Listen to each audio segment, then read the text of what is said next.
بسم اللہ الرحمن الرحیم، شروع اللہ کے نام سے جو بڑا مہربان نہایت رحم والا ہے۔ یا بنی اسرائیل اذکروا نعمتی التي انعمت علیکم وأوفوا بعهدي أوف بعهدكم وإياي فارهبون۔ اے بنی اسرائیل، میری اس نعمت کو یاد کرو جو میں نے تم پر انعام کی، اور میرے عہد کو پورا کرو، میں تمہارے عہد کو پورا کروں گا، اور مجھ ہی سے ڈرو۔ اے بنی اسرائیل، اسرائیل کے معنی ہیں عبداللہ یا بندہ خدا۔ یہ حضرت یعقوب کا لقب تھا جو ان کو اللہ تعالیٰ کی طرف سے عطا ہوا تھا۔ وہ حضرت اسحاق علیہ السلام کے بیٹے اور حضرت ابراہیم علیہ السلام کے پوتے تھے۔ انہی کی نسل کو بنی اسرائیل کہتے ہیں۔ پچھلے 4 رکوعوں میں تمہیدی تقریر تھی جس کا خطاب تمام انسانوں کی طرف عام تھا۔ اب یہاں سے 14ویں رکوع تک مسلسل ایک تقریر اس قوم کو خطاب کرتے ہوئے چلتی ہے جس میں کہیں کہیں عیسائیوں اور مشرکین عرب کی طرف بھی کلام کا رخ پھر گیا ہے، اور موقع موقع سے ان لوگوں کو بھی خطاب کیا گیا ہے جو حضرت محمد صلی اللہ علیہ وسلم کی دعوت پر ایمان لائے تھے۔ اس تقریر کو پڑھتے ہوئے حسب ذیل باتوں کو خاص طور پر پیش نظر رکھنا چاہیے۔ اولاً اس کا منشا یہ ہے کہ پچھلے پیغمبروں کی امت میں جو تھوڑے بہت لوگ ابھی ایسے باقی ہیں جن میں خیر و صلاح کا عنصر موجود ہے، انہیں اس صداقت پر ایمان لانے اور اس کام میں شریک ہونے کی دعوت دی جائے جس کے ساتھ محمد صلی اللہ علیہ وسلم اٹھائے گئے تھے۔ اس لیے ان کو بتایا جا رہا ہے کہ یہ قرآن اور یہ نبی وہی پیغام اور وہی کام لے کر آیا ہے جو اس سے پہلے تمہارے انبیاء اور تمہارے پاس آنے والے صحیفے لائے تھے۔ پہلے یہ چیز تم کو دی گئی تھی تاکہ تم آپ بھی اس پر چلو اور دنیا کو بھی اس کی طرف بلانے اور اس پر چلانے کی کوشش کرو، مگر تم دنیا کی رہنمائی تو کیا کرتے، خود بھی اس ہدایت پر قائم نہ رہے اور بگڑتے چلے گئے۔ تمہاری تاریخ اور تمہاری قوم کی موجودہ اخلاقی و دینی حالت خود تمہارے بگاڑ پر گواہ ہے۔ اب اللہ نے وہی چیز دے کر اپنے ایک بندے کو بھیجا ہے اور وہی خدمت اس کے سپرد کی ہے۔ یہ کوئی بیگانہ اور اجنبی چیز نہیں ہے، تمہاری اپنی چیز ہے، لہذا جانتے بوجھتے حق کی مخالفت نہ کرو بلکہ اسے قبول کر لو۔ جو کام تمہارے کرنے کا تھا مگر تم نے نہ کیا، اسے کرنے کے لیے جو دوسرے لوگ اٹھے ہیں ان کا ساتھ دو۔ ثانیاً اس کا منشا عام یہودیوں پر حجت تمام کرنا اور صاف صاف ان کی دینی و اخلاقی حالت کو کھول کر رکھ دینا ہے۔ ان پر ثابت کیا جا رہا ہے کہ یہ وہی دین ہے جو تمہارے انبیاء لے کر آئے تھے۔ اصول دین میں سے کوئی ایک چیز بھی ایسی نہیں ہے جس میں قرآن کی تعلیم تورات کی تعلیم سے مختلف ہو۔ ان پر ثابت کیا جا رہا ہے کہ جو ہدایت تمہیں دی گئی تھی اس کی پیروی کرنے میں اور جو رہنمائی کا منصب تمہیں دیا گیا تھا اس کا حق ادا کرنے میں تم بری طرح ناکام ہوئے ہو۔ اس کے ثبوت میں ایسے واقعات سے استشہاد کیا گیا ہے جن کی تردید وہ نہ کر سکتے تھے۔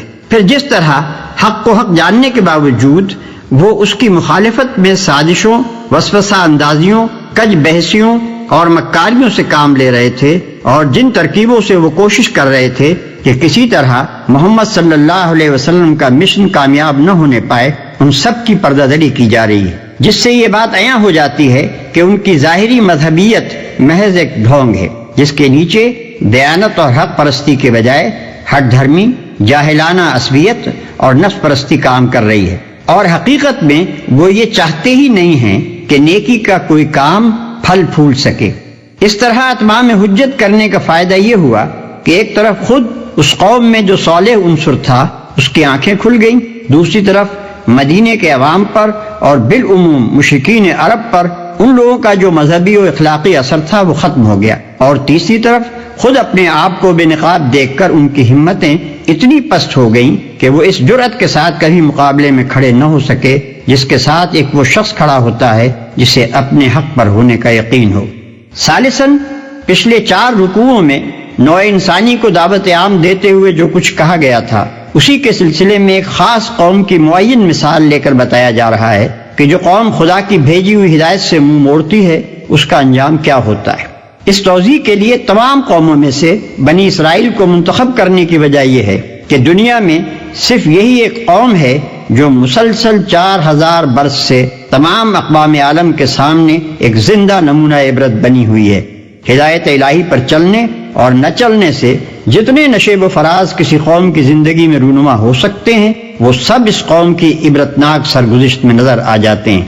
رابعاً اس سے پیروان محمد صلی اللہ علیہ وسلم کو سبق دینا مقصود ہے کہ وہ اس انحطاط کے گڑھے میں گرنے سے بچیں جس میں پچھلے انبیاء کے پیرو گر گئے۔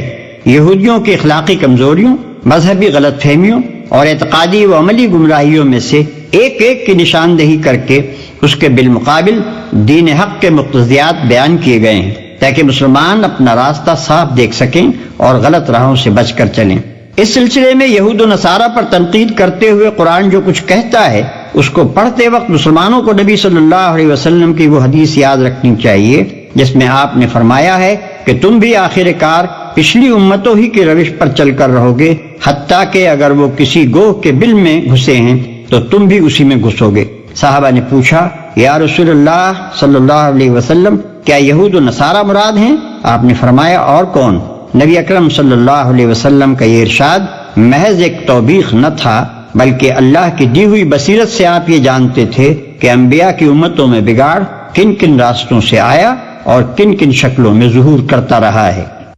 وآمنوا بما أنزلت مصدقا لما معكم ولا تكونوا أول كافر به ولا تشتروا بآياتي ثمنا قليلا وإياي فاتقون۔ اور اس کتاب پر ایمان لاؤ جو میں نے تمہاری کتابوں کی تصدیق میں نازل فرمائی ہے، اور اس کے ساتھ تم ہی پہلے کافر نہ بنو، اور میری آیتوں کو تھوڑی تھوڑی قیمت پر نہ فروخت کرو اور صرف مجھ ہی سے ڈرو۔ تھوڑی قیمت پر میری آیات کو نہ بیچ ڈالو۔ تھوڑی قیمت سے مراد وہ دنیوی فائدے ہیں جن کی خاطر یہ لوگ اللہ کے احکام اور اس کی ہدایات کو رد کر رہے تھے۔ حق فروشی کے معاوضے میں خواہ انسان دنیا بھر کی دولت لے لے، بہرحال وہ تھوڑی قیمت ہی ہے کیونکہ حق یقیناً اس سے گرا تر چیز ہے۔ ولا تلبسوا الحق بالباطل وتكتموا الحق وأنتم تعلمون۔ اور حق کو باطل کے ساتھ خلط ملط نہ کرو اور نہ حق کو چھپاؤ، تمہیں تو خود اس کا علم ہے۔ اس آیت کو سمجھنے کے لیے یہ بات پیش نظر رہنی چاہیے کہ اہل عرب بالعموم ناخواندہ لوگ تھے اور ان کے مقابلے میں یہودیوں کے اندر ویسے بھی تعلیم کا چرچا زیادہ تھا، اور انفرادی طور پر ان میں ایسے ایسے جلیل القدر عالم پائے جاتے تھے جن کی شہرت عرب کے باہر تک پہنچی ہوئی تھی۔ اس وجہ سے عربوں پر یہودیوں کا علمی رعب بہت زیادہ تھا۔ پھر ان کے علماء اور مشائخ نے اپنے مذہبی درباروں کی ظاہری شان جما کر اور اپنی جھاڑ پھونک اور تعویذ گنڈوں کا کاروبار چلا کر اس رعب کو اور بھی زیادہ گہرا اور وسیع کر دیا تھا۔ خصوصیت کے ساتھ اہل مدینہ ان سے بے حد مرعوب تھے کیونکہ ان کے آس پاس بڑے بڑے یہودی قبائل آباد تھے۔ رات دن کا ان سے میل جول تھا اور اس میل جول میں وہ ان سے اسی طرح شدت کے ساتھ متاثر تھے جس طرح ایک ان پڑھ آبادی زیادہ تعلیم یافتہ، زیادہ متمدن اور زیادہ نمایاں مذہبی تشخص رکھنے والے ہمسایوں سے متاثر ہوا کرتی ہے۔ ان حالات میں جب نبی صلی اللہ علیہ وسلم نے اپنے آپ کو نبی کی حیثیت سے پیش کیا اور لوگوں کو اسلام کی طرف دعوت دینی شروع کی تو قدرتی بات تھی کہ ان پڑھ عرب اہل کتاب یہودیوں سے جا کر پوچھتے کہ آپ لوگ بھی ایک نبی کے پیرو ہیں اور ایک کتاب کو مانتے ہیں، آپ ہمیں بتائیں کہ یہ صاحب جو ہمارے اندر نبوت کا دعویٰ لے کر اٹھے ہیں ان کے متعلق اور ان کی تعلیم کے متعلق آپ کی کیا رائے ہے؟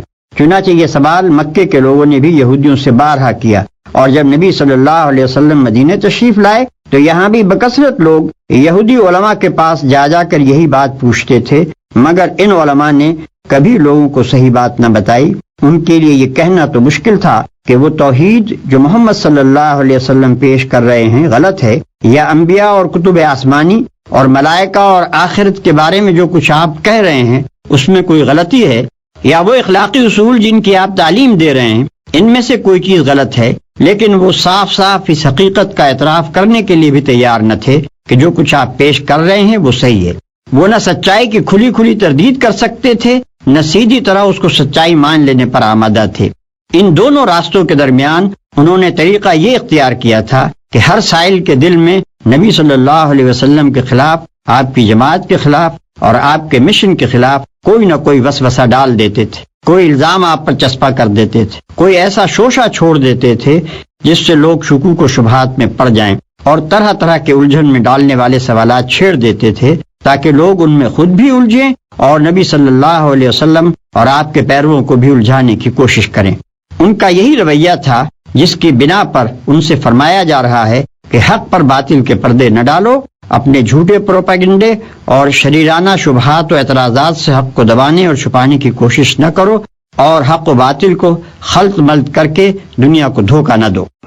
وَأَقِيمُوا الصَّلَاةَ وَآتُوا الزَّكَاةَ وَارْكَعُوا مَعَ الرَّاكِعِينَ، اور نمازوں کو قائم کرو اور زکوٰۃ دو اور رکوع کرنے والوں کے ساتھ رکوع کرو۔ نماز قائم کرو، زکوٰۃ دو۔ نماز اور زکوٰۃ ہر زمانے میں دین اسلام کے اہم ترین ارکان رہے ہیں۔ تمام انبیاء کی طرح انبیاء بنی اسرائیل نے بھی اس کی سخت تاکید کی تھی، مگر یہودی ان سے غافل ہو چکے تھے۔ نماز باجماعت کا نظام ان کے ہاں تقریباً بالکل درہم برہم ہو چکا تھا۔ قوم کی اکثریت انفرادی نماز کی بھی تاریخ ہو چکی تھی، اور زکوٰۃ دینے کے بجائے یہ لوگ سود کھانے لگے تھے۔ أَتَأْمُرُونَ النَّاسَ بِالْبِرِّ وَتَنْسَوْنَ أَنفُسَكُمْ وَأَنْتُمْ تَتْلُونَ الْكِتَابَ أَفَلَا تَعْقِلُونَ۔ کیا لوگوں کو بھلائیوں کا حکم کرتے ہو اور خود اپنے آپ کو بھول جاتے ہو، باوجود ہے کہ تم کتاب پڑھتے ہو؟ کیا اتنی بھی تم میں سمجھ نہیں؟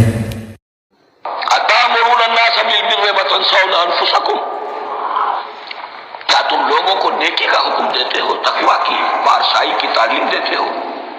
میں کہہ رہا ہوں کہ اصل میں مخاطب کون ہے؟ علماء یہود۔ اس آیت سے ثابت ہو گیا عالم ہمارا بھی جب بھی کھڑا ہوگا اونچے سے اونچا بات کہے گا، اعلیٰ سے اعلیٰ بات کہے گا۔ اکثر و بیشتر کا حال یہ ہے کہ ان کا اپنا کردار دیکھیے تو کوئی مناسبت ہی نہیں اس سے کہ جو بات کہہ رہا ہے، جو لوگوں کو دعوت دے رہا ہے اس پر خود عمل نہیں۔ تو یہی در حقیقت علماء یہود کا کردار بن چکا تھا۔ أَتَأْمُرُونَ النَّاسَ بِالْبِرِّ وَتَنْسَوْنَ أَنفُسَكُمْ، کیا تم لوگوں کو نیکی کا حکم دیتے ہو اور صرف اپنے آپ کو بھول جاتے ہو؟ وَأَنْتُمْ تَتْلُونَ الْكِتَابَ، اور یہ سب کچھ تم کر رہے ہو اس حال میں کہ کتاب پڑھتے بھی ہو، تورات پڑھتے ہو، صاحب تورات ہو۔ ہمارے بھی بہت سے علماء کا علماء سو جنہیں ہم کہتے ہیں حال یہ ہو چکا ہے، خود بدلتے نہیں قرآن کو بدل دیتے ہیں، ہوئے کس درجہ فقیہان حرم بے توفیق۔ جو صورتحال ہے صرف قرآن کا بطن بچا ہوا ہے، اس کے مفہوم میں، اس کی تفسیر میں، اس کے ترجمے میں تو تحریفیں موجود ہیں، بڑی بڑی تحریفیں موجود ہیں، متن بچا ہوا ہے، وہ اس لیے کہ اللہ تعالیٰ نے اس کی حفاظت کا ذمہ لیا ہے۔ وَاسْتَعِينُوا بِالصَّبْرِ وَالصَّلَاةِ وَإِنَّهَا لَكَبِيرَةٌ إِلَّا عَلَى الْخَاشِعِينَ، اور صبر اور نماز کے ساتھ مدد طلب کرو، یہ چیز شاق ہے مگر ڈر رکھنے والوں پر۔ صبر اور نماز سے مدد لو۔ یعنی اگر تمہیں نیکی کے راستے پر چلنے میں دشواری محسوس ہوتی ہے تو اس دشواری کا علاج صبر اور نماز ہے۔ ان دو چیزوں سے تمہیں وہ طاقت ملے گی جس سے یہ راہ آسان ہو جائے گی۔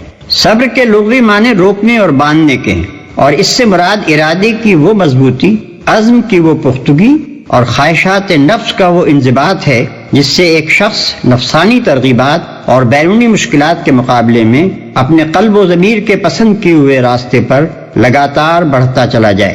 ارشاد الہی کا مدعا یہ ہے کہ اس اخلاقی صفت کو اپنے اندر پرورش کرو اور اس کو باہر سے طاقت پہنچانے کے لیے نماز کی پابندی کرو۔ الذين يظنون أنهم ملاقو ربهم وأنهم إليه راجعون، جو جانتے ہیں کہ بے شک وہ اپنے رب سے ملاقات کرنے والے اور یقیناً وہ اسی کی طرف لوٹ کر جانے والے ہیں۔ یعنی جو شخص خدا کا فرما بردار نہ ہو اور آخرت کا عقیدہ نہ رکھتا ہو، اس کے لیے تو نماز کی پابندی ایک ایسی مصیبت ہے جسے وہ کبھی گوارا ہی نہیں کر سکتا، مگر جو برضا و رغبت خدا کے آگے سر اطاعت خم کر چکا ہو اور جسے یہ خیال ہو کہ کبھی مر کر اپنے خدا کے سامنے جانا بھی ہے، اس کے لیے نماز ادا کرنا نہیں بلکہ نماز کا چھوڑنا مشکل ہے۔